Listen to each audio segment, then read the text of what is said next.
Mesdames et messieurs, merci d'être venus dans cette émission Opinion. Nous allons au Sénégal pour comprendre pourquoi le Premier ministre sénégalais, Ousmane Sonko, a été limogé par le président Bassirou Diomaye Faye.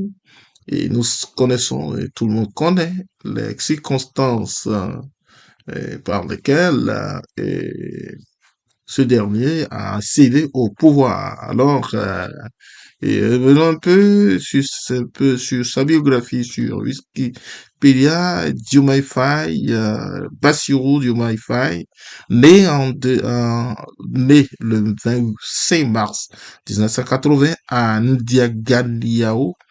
Et alors il a accédé au pouvoir le 2 avril 2024. Rappelons que ce dernier avait été incarcéré durant 11 mois, sorti en 9 jours avant le scrutin présidentiel en compagnie d'Ousmane Sonko qui font partie, donc ils sont tous partis et ils sont tous membres du PASTEF. Alors, Ousmane Sonko étant inéligible a dû et donc oui, cette décision que ce dernier puisse porter le ticket pour les élections. Alors il est sorti avec 54,28% de votes au premier tour. Il devient donc ainsi à 44 ans le plus jeune président de la République du Sénégal, le premier à être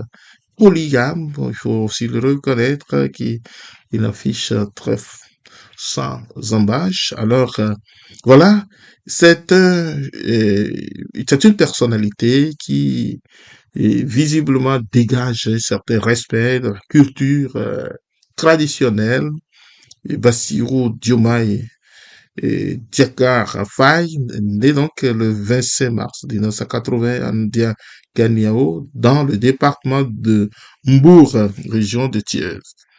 Il étudie le droit à la faculté des sciences juridiques et politiques de l'université tchèque Anta Diop de Dakar et intègre l'école nationale d'administration du Sénégal. Inspecteur des finances publiques et militant syndicaliste, il est secrétaire général du syndicat des impôts et des domaines.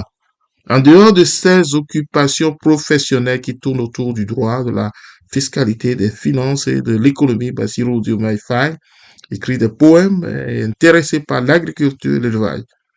Pendant ses loisirs, surtout en période d'hivernage, il s'occupe dans les champs de son village où il produit notamment des papayes. Voilà un peu sur et Diomaye Faye, une grande personne, une personnalité politique qui avait déjà assez de charisme, assez de ressources, assez de qualité pour représenter et pour devenir une personnalité politique. Alors, un acteur politique très serein, très calme, très euh, calme, qui dégage une certaine confiance. Et sûrement, ses choix sur ce dernier constituent donc à suffisance la qualité qu'on trouve en lui. Mais comme l'homme est toujours, tout homme est faillible, comme on dit, évoluant dans un monde de déchirement des réseaux et qui tire vers le bas tout ce qui porte sur la dignité, tout ce qui porte sur le bien-être social.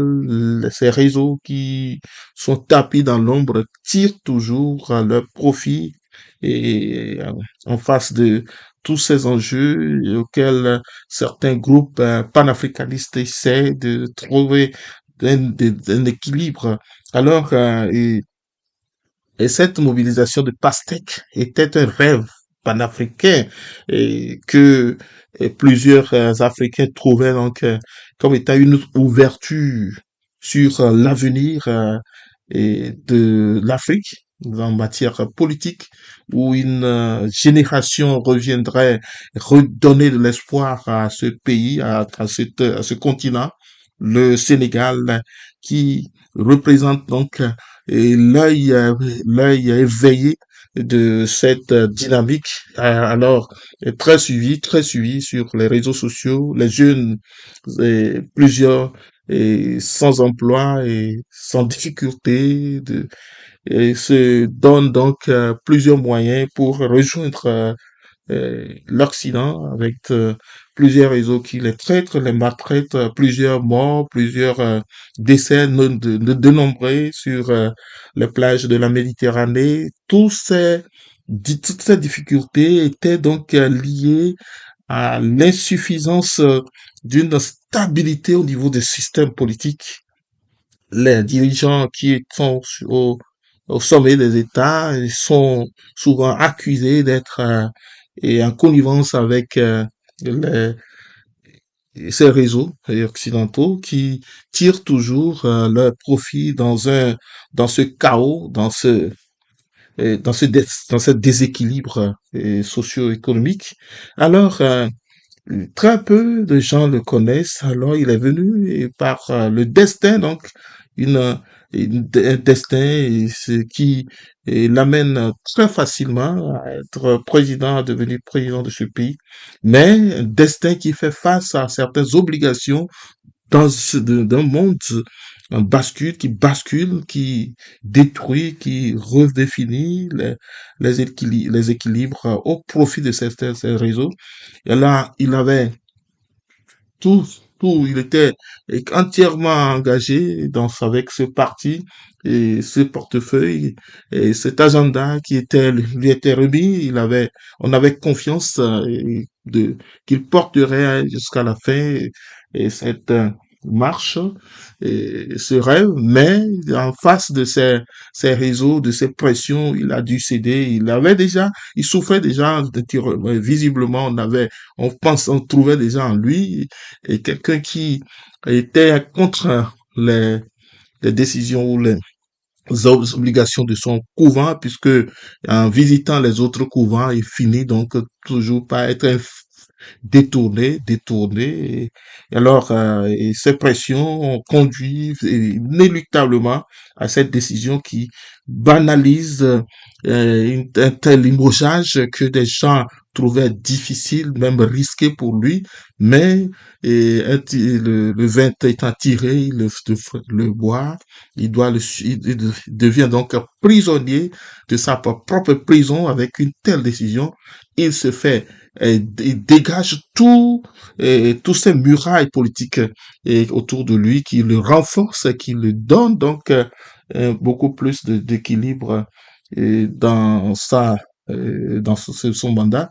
Mais dire aujourd'hui que ce soit que Bassirou Diomaye Faye soit facilement capable de sauter ce grand pont qui devrait l'aider dans sa gouvernance était un peu difficile à croire selon plusieurs observateurs, mais l'avenir nous dira encore plus.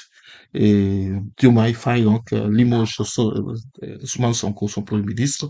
Et alors, le Sénégal fera face donc à d'autres mobilisations, à d'autres mobilisations et nous verrons jusqu'où et cette décision et les conséquences de cette décision et on leur pourra, si, pour préparer son deuxième mandat, il avait été conseillé, on lui a conseillé de dégager son cours. Et pour certains observateurs, c'est la plus grave erreur qu'il ferait. Il aurait pu entreprendre d'autres démarches autrement pour renforcer sa gouvernance et travailler dans une dynamique de confiance et dans les sorties et sa tête haute dans l'histoire politique de ce continent, de ce pays, très respecté sur le plan démocratique. Et alors, je suis au micro pour vous, Gabin Conrad. À très bientôt. Nous sommes au Sénégal. Merci.